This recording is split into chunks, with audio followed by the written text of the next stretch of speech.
Ich habe mir neue Wanderschuhe gekauft. Meine alten Altra Olympus 6, die sind langsam so ein bisschen an der Verschleißgrenze angekommen. Und ja, es wurde einfach Zeit für was Neues. Und ja, ich habe mir genau die gleichen Schuhe nochmal gekauft. Und das verrät euch eigentlich auch schon das meiste darüber, was ich von diesen Schuhen halte. Trotzdem möchte ich in diesem Video noch etwas weiter ausholen und euch erklären, warum ich nach verschiedensten Altra-Modellen immer wieder bei dem Olympus rauskomme. Und wenn ihr mein letztes Video noch nicht gesehen habt, da erzähle ich so, warum ich im Allgemeinen in den letzten 5 Jahren fast ausschließlich Trailrunning-Schuhe zum Wandern verwende, während ich in diesem Video eher konkreter auf die Modelle eingehen will. Ich habe in der Vergangenheit Lone Peak, Timp und Olympus in verschiedenen Varianten eher verwendet und ja, da würde ich gerne einmal im Schnelldurchlauf durchgehen, welche dieser Modelle ich wie fand und warum ich doch dann, Spoiler, der Meinung bin, dass der Altra Olympus 6 meiner Meinung nach für mich persönlich der beste Wanderschuh ist, den es eigentlich nur so geben kann. Eine Sache, ganz wichtig vorweg, das hier ist natürlich nur meine persönliche Meinung. Jeder hat andere Vorlieben, jeder hat andere Strecken, die er geht, jeder hat ein anderes Körpergewicht und so ist natürlich auch das Schuhthema in diesem Fall sehr, sehr individuell und nur weil mir die Altra Olympus sehr, sehr gut gefallen, heißt das noch lange nicht, dass das der perfekte Schuh für jeden anderen auch ist. Deswegen nehmt die Punkte mit, die ich sage. Wenn ihr euch darin irgendwie wiederfindet, wäre es vielleicht ein Test wert. Warum überhaupt Altra oder Ultra, wie auch immer man es aussprechen will? Bevor ich zu den einzelnen Modellen komme, würde ich einmal gerne 2 Kernthemen beleuchten, die man bei Altra einfach verstehen muss. Der erste Punkt ist die breite Passform, besonders im Zehenbereich. Ich bin ursprünglich bei Altra gelandet, weil diese Marke besonders im US eher geprägten Thru-Hiking sehr weit verbreitet ist. Und was mich damals sehr daran interessiert hat, ist eben, dass diese Schuhe sehr, sehr breit geschnitten sind und viele Leute das eben dann auch in Verbindung gebracht haben mit einem sehr hohen Komfort. Altra nennt das Ganze Natural Foot Shape und das merkt man wirklich sofort, auch wenn man vor allem die Einlagen rausnimmt und die mal irgendwie mit anderen Sportschuhen vergleicht. Die sind halt wirklich sehr, sehr breit geschnitten und ja, haben eben viel mehr die Form von einem tatsächlichen Fuß und nicht ja, einen scharf geschnittenen Sportschuh. Die Idee dahinter ist ganz simpel eigentlich. Auf langen Distanzen entsteht einfach sehr, sehr viel Druck, gerade im Zehenbereich und im Vorderfußbereich, dadurch, dass sich der Fuß eben immer weiter ausdehnt. Das kann, gerade wenn die Füße vorne etwas dünn geschnitten sind, halt dazu führen, dass man eben sehr, sehr leicht Blasen in diesem Bereich entwickelt. Und ich kann das in der Praxis auf jeden Fall zu 100% bestätigen. Früher hatte ich oft das Problem, dass ich irgendwie Blasen im Zehen- oder an dem Fußballenbereich bekomme, besonders nach mehreren Tagen, wenn dann die Füße eben schon angeschwollen sind durch die Belastung. Und für Altra-Schuhe hatte ich diese Sorgen einfach so ein bisschen schon beiseite gelegt, weil das halt wirklich immer seltener vorgekommen ist. Klar, ich habe mir immer noch 1-2 Mal Blasen gelaufen, aber dramatisch weniger, als ich das vorher jemals hatte. Das ist ein Punkt, der für Ultra spricht auf jeden Fall, aber es gibt nicht nur Ultra, die eben diese natürliche Fußform haben. Es gibt auch mittlerweile ganz viele andere Hersteller, die eben auch eine breite Version von ihren Schuhen oder so anbieten. Und ich glaube, das wird sich in den nächsten Jahren eben immer mehr etablieren, weil ja, ich glaube, gerade für langen Ausdauersport, der ja gerade so sehr beliebt ist, ist das eben auch der Way to go. Um auf Ultra zurückzukommen, war das aber tatsächlich der erste Schuh, den ich so für mich selber ausprobiert hatte, dass diese ja, breite Passform eben für mich einfach einen sehr, sehr großen Unterschied auf Langdistanz macht. Das zweite große Thema bei Ultra ist das Thema Zero Drop. Viele Schuhe von Ultra sind eben Zero Drop. Was bedeutet das überhaupt? Die Ferse ist nicht höher als der Vorderfuß. Normalerweise haben eben ja, die meisten Schuhe eben eine Sprengung im hinteren Bereich, sodass der Fuß eben so leicht auf der Schrägen steht, nach vorne gerichtet. Und das ist bei Ultra eben bei den meisten Schuhen nicht so. Die Idee dahinter ist, dass man ja dadurch eben die natürliche Fußposition wieder einnimmt und das eben ja, ähnlich wie bei Barfußschuhen das eben auch ist, bloß halt eben mit mehr Dämpfung, Profil und allem anderen, was eben ein moderner Trailrunning-Schuh heutzutage so mit. Ich nutze seit 5 Jahren eigentlich ausschließlich Zero-Drop-Schuhe zum Sport machen. Deswegen die Frage, habe ich dadurch irgendwie einen dramatischen Vorteil erlebt? Ganz ehrlich, ich habe keine Ahnung, ob mir das irgendwie was gebracht hat in Summe. Ich bin weder Physiotherapeut noch Sportwissenschaftler, deswegen kann ich persönlich dazu jetzt auch keine große wissenschaftliche Aussage machen. Und da kommen wir dann auch zu dem Punkt, was ich auf jeden Fall sagen kann: Zero Drop braucht Eingewöhnung. Je nachdem, wie viele Aktivitäten man jetzt vielleicht schon so barfuß gemacht hat oder was da eben die allgemeine Toleranz ist. Man muss sich daran gewöhnen, mit einer tieferen Ferse zu laufen, weil eben viel mehr Streckung und viel mehr Belastung dann eben auf die Fersen- und Wadenmuskulatur kommt. Und ich habe damals echt einige Wochen gebraucht, um mich daran zu gewöhnen. Ich habe die Schuhe erstmal im Alltag getragen und bin irgendwann auf eine 30 Kilometer Testwanderung damit gegangen. Und ja, tatsächlich am nächsten Tag hatte ich so derbe Muskelkater in den Waden, dass ich halt wirklich gar nicht mehr eine Treppe runtergehen konnte, so wirklich. Obwohl ich eigentlich schon versucht habe, im Alltag mich daran zu gewöhnen. Und das ist auf jeden Fall etwas, dem muss man sich bewusst sein. Wie schlimm das Ganze ist, das ist natürlich auch wieder für jeden individuell, je nachdem, was man da eben für Vorerfahrungen hat. Ich persönlich, ja, ich fand das Thema eher spannend auszuprobieren und war eben dann auch kein Hindernis für mich, Altra-Schuhe zu kaufen. Okay, kommen wir dann zu den ja, Schuhen von Altra, die ich verwendet habe. Ich habe hier in Indien leider nicht alle diese Schuhe dabei, um die eben in die Kamera zu halten. Deswegen werde ich immer mal wieder ein paar Clips von meinen alten Videos einblenden. Ich habe mit meiner Ultra-Reise mit den Lone Peaks begonnen. Die Lone Peaks sind so der Klassiker vom Ultra-Portfolio und wahrscheinlich auch die die meisten Leute kennen. Und ich persönlich bin mit den Lone Peaks 5 und 6 den Rothaarsteig, den Westweg und eine Wanderung in Andorra gegangen. An sich ist dieser Schuh eigentlich wirklich sehr, sehr gut, aber der Lone Peak ist auf jeden Fall auch der minimalistische Schuh dieser Reihe. Er hat vergleichsweise wenig Dämpfung mit knapp 25 mm Stack Height und hat dadurch aber eben auch sehr viel Bodengefühl. Und genau das war für mich irgendwann auch das Problem. Ich war auf einfachen Wegen, war ich damit völlig fein, aber wenn es jetzt wirklich sehr steinig wurde oder sehr wurzelig oder eben auch längere Etappen, dann wurde für mich persönlich der Impact einfach zu groß. Ich habe den Untergrund zu stark gespürt und es hat mir auf langen Strecken einfach der Komfort gefehlt. Außerdem war vor allem bei den Lone Peak 5 und 6 halt wirklich Haltbarkeit ja, einfach eine Vollkatastrophe. Die hatten damals noch keine Vibram-Sohlen, so wie jetzt beim Lone Peak 9 Plus. Und meine waren halt wirklich nach 500 Kilometern war das Profil halt wirklich schon zur Hälfte von dem Schuh komplett abgelaufen. Das heißt noch lange nicht, dass irgendwie der Lone Peak ein schlechter Schuh ist. Das ist eben wieder andere Leute, die ich schon getroffen habe, die lieben genau dieses Gefühl daran. Und gerade wenn man mit ein bisschen weniger Körpergewicht rumläuft als ich, dann wird das wahrscheinlich auch etwas sein, was gar nicht so sehr ins Gewicht schlägt.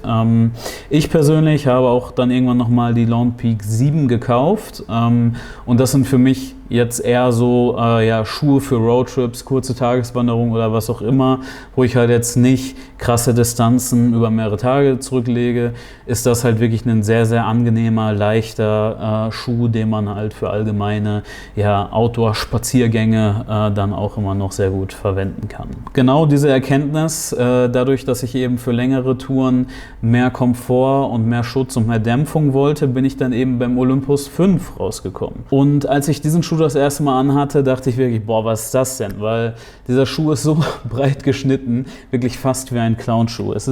Man sieht es immer noch hier bei diesem Schuh, er ist wirklich einfach nur ein Rechteck quasi, von dem wie es geschnitten ist. Es ist wirklich krass. Außerdem ist die Dämpfung total krass mit 33 mm und man läuft halt echt so ein bisschen, gerade wenn der noch neu ist, wie auf Luftkissen, aber ohne dass es eben irgendwie krass unstabil wird, weil er eben einen sehr krassen, breiten Support hat. Aber mit 33 mm hat er eben auch eine wahnsinnig dicke Dämpfung. Und ja, nach kurzer Eingewöhnung war für mich dieser Schuh eigentlich schon perfekt. Ich habe mit den Olympus 5 längere Distanzen zurückgelegt als mit irgendeinem Schuh davor, 30 Kilometer, und das Back-to-Back-to-Back war für mich deutlich entspannter möglich als davor, ohne dass ich irgendwelche nennenswerte Probleme hatte. Aber auch dieser Schuh hatte dann ein sehr großes Problem und war wieder die Haltbarkeit. So sehr ich das Laufgefühl von diesen Schuhen auch mag, aber in Summe sind eben auch immer noch diese Schuhe einfach nur sehr, sehr viel verklebter Kunststoff am Ende. Und zur Haltbarkeit von den Olympus 6 komme ich gleich, aber bei den Olympus 5 war es bei mir beispielsweise so, dass hier an der Seite, wo die Sohle eben aufhört und dann das Obermaterial eingeklebt ist, dass sich das halt nach ein paar 100 Kilometern bei beiden Schuhen, die ich hatte, hier vorne aufgelöst hat. Und so habe ich halt 150 Kilometer vom Westweg mit offenen Schuhen gelaufen und das war schon nicht ganz optimal. Das klingt schlimm, aber für mich war diese Passform in dem Moment halt wirklich so gut und war ich so happy mit dem Schuh, abseits davon, dass ich mir auch tatsächlich von den Olympus 5 noch ein zweites Modell gekauft habe, mit dem ich dann eben den Coast-to-Coast-Walk gegangen bin und auch ein paar Wanderungen in Irland gemacht habe. Und deswegen für mich Olympus seitdem auf jeden Fall ganz weit oben auf meiner Favoritenliste. Und ja, ich habe mir die Schuhe nochmal gekauft und ich war wirklich sehr, sehr happy damit, einfach weil ich von der Passform mich damit sehr, sehr wohl gefühlt habe, wollte ich keine neuen Experimente machen und bin deswegen beim Olympus geblieben. Aber muss ganz ehrlich sagen, so für 180 € oder was die damals gekostet haben, muss man wirklich sagen, die Haltbarkeit von Ultraschuhen, die muss einfach besser werden. Der Kapitalismus hat am Ende wieder recht. Ich habe 2 Paar Schuhe gekauft statt 1. Ja, und im Anschluss, nachdem ich dann eben diese 2 Paar von den Olympus so ein bisschen durchgelaufen habe ich dann einfach aus Interesse für die nächste Saison, habe ich mir dann die Timp 5 geholt. Und die Ultra Timp sind, soweit ich das zumindest mitbekomme, mittlerweile wirklich gar nicht mal mehr so populär und das ist so ein bisschen der Mittelweg zwischen den Olympus und zwischen den Lone Peaks. Das heißt mehr Dämpfung und Komfort als der Lone Peak, aber weniger klobig als der Olympus. Auf dem Papier eigentlich ein sehr spannender Mittelweg und genau das soll eigentlich auch die Rolle dieses Schuhs sein. Er soll mehr ein Allrounder sein. Aber für mich war das Ganze eher nichts Halbes und nichts Ganzes. Er war komfortabler als der Lone Peak, aber eben nicht so komfortabel wie der Olympus. Gleichzeitig war er auch nicht so klobig, aber für das, was ich mache, ist das auch nicht unbedingt besser. Und was für mich halt wirklich das Ding war, was den Schuh für mich gekillt hat, war zumindest der Timp 5 ist deutlich schmaler geschnitten als der Lone Peak oder Olympus. Zumindest hat sich das für mich so angefühlt und dementsprechend hatte ich da eben von der Dämpfung her vielleicht einen guten Komfort, vom Schnitt her hatte ich dann aber doch wieder Fußschmerzen hinten raus und dementsprechend ist mein Timp-Projekt so ein bisschen gestorben und besonders seitdem habe ich eigentlich kaum noch Bock, mir noch mehr neue Schuhe anzugucken, weil das dann am Ende dann auch echt viel Geldverschwendung ist. Aber etwas Positives muss man zu dem Timp sagen. Er hatte von der Verarbeitung auf jeden Fall einen deutlich besseren Eindruck bei mir hinterlassen als der Lone Peak 5, 6 oder auch der Olympus 5. Abseits davon hatte ich eigentlich nicht viele positive Sachen zu dem Timp, die mir die anderen beiden nicht gegeben hätten. Ja, und so kommen wir jetzt finally zu dem Olympus 6. Der Olympus 6 hier ist irgendwann in komplett schwarz erschienen, noch nicht mal, also auch mit Blacked-Out-Logo und allem. Und wenn man mich auch mal im Alltag gesehen hat, dann weiß man, das ist genau das, worauf ich Bock habe. Und deswegen bin ich dann, bevor ich auf die Tour de Mont Blanc gegangen bin, auf den Olympus 6 umgestiegen. Und danach habe ich noch diverse Tageswanderungen rund um die Welt gemacht, habe diverse Trailruns damit gemacht. Das ist wirklich so ein bisschen mein Schlechtwetterschuh auch zum Laufen geworden. Und insgesamt habe ich damit, nicht hiermit, aber hiermit, fast 700 Kilometer zurückgelegt mittlerweile. Und die Unterschiede zum Olympus 5 sind auf den ersten Blick gar nicht so riesig. Von außen wüsste ich jetzt gar nicht mehr, wie der Lone Peak, ich sage immer Lone Peak, Olympus 5 von außen aussah. Ich wüsste jetzt gar nicht, was da der große Unterschied ist. Aber das ist in diesem Fall tatsächlich etwas Positives, weil Ultra macht nämlich wirklich gerne diese jährlichen Updates, wie alle Laufschuhhersteller. Und auf einmal ist all das, was gut an diesem Schuh war, kacke und man hat irgendwelche neuen Sachen, nach denen keiner gefragt hat. So. Bei dem Olympus 6 hatte ich eher das Gefühl, sie haben wirklich das Grundkonzept verstanden, beibehalten und an den richtigen Stellen nachgebessert. Der Schnitt ist immer noch sehr, sehr breit. Man sieht es, breite Sohle, der Komfort. Für mich ist echt alles perfekt, was das Thema angeht. Aber sie haben vor allem endlich die verdammte Haltbarkeit verbessert. Auch der Grip ist nach einigen Touren immer noch da. Die Sohle fällt nicht komplett auseinander. Und ich könnte aus diesen Schuhen auch noch, ja, wenn ich die mal wieder sauber machen würde, dann wahrscheinlich noch ein bisschen mehr, auch noch einige Kilometer rausbekommen. Die werde ich wahrscheinlich eher so zum Wandern verwenden in den nächsten Wochen, Monaten und nicht mehr unbedingt zum Laufen, während die dann meine Running-Schuhe sind. Ja, das ist halt wirklich sehr, sehr positiv, weil meine Olympus 5, da ist halt sogar hier die Sohle auseinandergefallen. Das ist diese Vibram-Sohle, die auch schon hatten, die ist halt hier in diesen zwei Kunststofftönen, einmal das hellgrau, einmal das dunkelgrau und das ist halt auch einfach abgefallen. Ich weiß gar nicht, wie das passieren kann. Das ist für mich wirklich schon mal der größte Pluspunkt, was die verändert haben. Ganz allgemein kann man auch sagen, dass der Grip von diesen Schuhen einfach wirklich krass ist. Ich liebe diese Vibram-Sohle, ich liebe diese breite Basis und gerade auf trockenem Felsen ist es wirklich sehr, sehr schwer, da ins Rutschen zu geraten. Ob da jetzt ein bisschen Sand, Schotter oder sonst was drauf ist, mit diesen Schuhen rutscht man eigentlich selten wirklich weg und der gibt einem dann eben auch viel Selbstbewusstsein auf schnelleren Abstiegen oder so. Und das ist wirklich etwas, das möchte ich nicht mehr missen. Wo er auf jeden Fall nicht der krasse Spezialist ist eben auf Matsch oder extrem rutschigen, nassen Bedingungen. Da gibt es einfach Schuhe, die haben noch ein aggressiveres Profil als das, aber für die Arten von Touren, die ich mache, war der Grip auf jeden Fall sehr überzeugend. Und für mich nach wie vor ungebrochen ist eben dieser allgemeine Komfort in diesem Schuh. Ich habe in diesem Schuh wirklich einfach den besten Komfort, den ich in all meinen anderen Wanderschuhen jemals so gespürt habe. Und grundsätzlich die Sache, die wirklich am ehesten verbessert haben, ist eben die Haltbarkeit auch vom Obermaterial. Nicht nur die Sohle fällt nicht mehr auseinander, sondern auch das Obermaterial hat eben sehr gut durchgehalten. Nichts hat sich aus den Klebestellen gelöst oder sonst was. Alles ist wirklich top. Es gibt keine Einrisse durch das wiederholte Knicken oder so. Und was eben auch neu ist, es gibt eine neue Fersenkapp hier. Hier ist so ein filzartiges Material eingearbeitet mit einer kleinen Polsterkante hier drin und selbst das ist bei meinem älteren Modell, was ich eben die letzten 2 Jahre verwendet habe, noch nicht komplett zerfleddert. Das ist ein bisschen zerdrückt und ein bisschen Verschleiß ist da natürlich dran, aber es ist nicht komplett zerfleddert, wie man das eben von anderen leichteren Schuhen kennt, wo eben zumindest bei mir die Ferse immer das erste ist, was irgendwie komplett durch ist. Anfangs hatte ich Sorge, dass diese krasse Heel Cup, die hier eben eingearbeitet ist, eher so für vielleicht Druckstellen oder so sorgt. Das war jetzt bei mir aber tatsächlich gar nicht der Fall. Und ich würde sagen, erstmal eine sehr, sehr gute Verbesserung an diesem Modell. Deswegen, all das führt dazu, dass der Ultra Olympus 6 für mich wirklich der beste Ultraschuh ist, den ich jemals zum Wandern oder Trailrunning verwendet habe.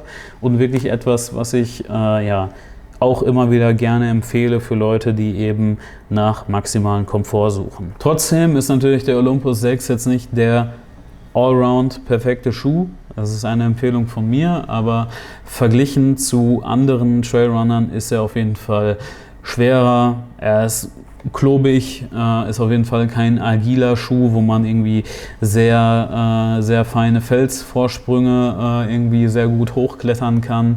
Und dadurch ist er am Fuß einfach ein bisschen massiver als andere Schuhe. Mich persönlich hat das nicht gestört in den letzten Jahren, weil mir eben Komfort und eine stabile Plattform wichtiger ist. Wenn euch aber natürlich Bodengefühl oder ein möglichst leichtes, agiles Gefühl wichtiger ist, dann ist wahrscheinlich der Olympus nicht die beste Wahl. Für lange Wanderwege, viel Komfort, steinige Wege, harte Abstiege und Anstiege und viele Kilometer vor allem ist er für mich aber eben genau richtig. Grundsätzlich abschließend zum Thema Schuhe in diesem kleinen Zweiteiler. Am Ende muss ich sagen, ich habe jetzt viel über Schuhe gelabert, Aber wie viel Nutzen das tatsächlich für euch hat, keine Ahnung. Ich möchte da am Ende auch keine Wissenschaft draus machen. Ich möchte nicht sagen, okay, das sind die besten Schuhe oder was auch immer, weil das machen nämlich die Schuhhersteller selber schon viel zu sehr.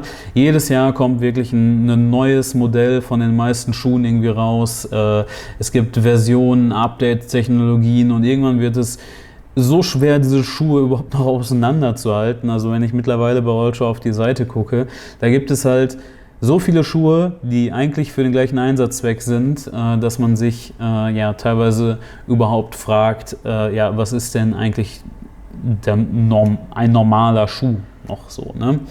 Am Ende ist es halt wirklich sehr, sehr simpel. Die Person, die diesen Schuh trägt, muss sich sehr gut in diesem Schuh fühlen.